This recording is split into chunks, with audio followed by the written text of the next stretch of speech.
শুনছো, আজ রাতে মাছ ধরতে নদীতে যাব। তুমি আমার মাছ ধরার জালটি বের করে রেখো। আমি একটু করিমদের বাড়ি থেকে ঘুরে আসি। হ্যাঁ, জীবন একটি যাত্রা, এই পথ তারই একটি অংশ।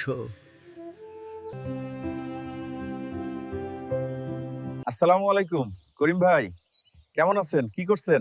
ওয়ালাইকুম আসসালাম হুজুর, আল্লাহর রহমতে ভালো আছি, জাল বুনছি। আমি আজ রাতে মাছ ধরতে যাব, প্রস্তুত থেকো। ঠিক আছে হুজুর। সব গোছানো হয়ে গেছে, এবার বেরোনো যাক। চলো, বেশি দেরি করা যাবে না। আমরা তাড়াতাড়ি নদীতে পৌঁছবো। দাঁড়াও, দেখো একটি গোকরা, পিছনে যাও।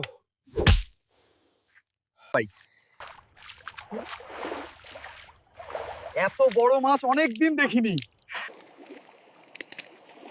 ওই আজ প্রচুর মাছ আছে।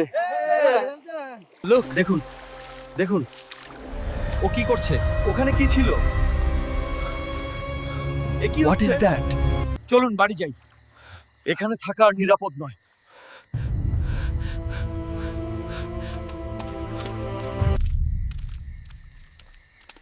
রাত আরো ভয়ঙ্কর হবে।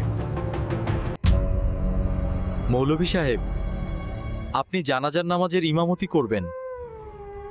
মৌলভী সাহেব তখন জানাজার নামাজ পড়ালেন।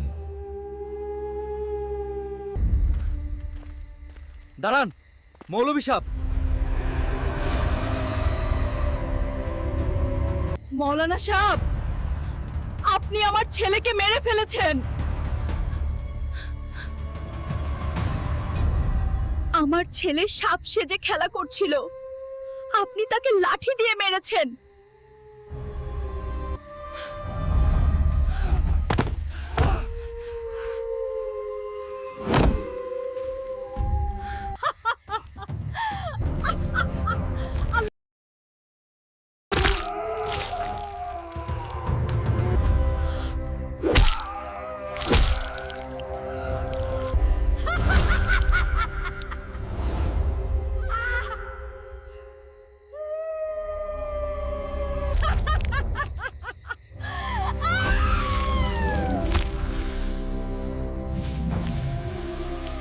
আমাদের ভিডিও ভালো লেগে থাকলে চ্যানেলটি সাবস্ক্রাইব ও লাইক করুন।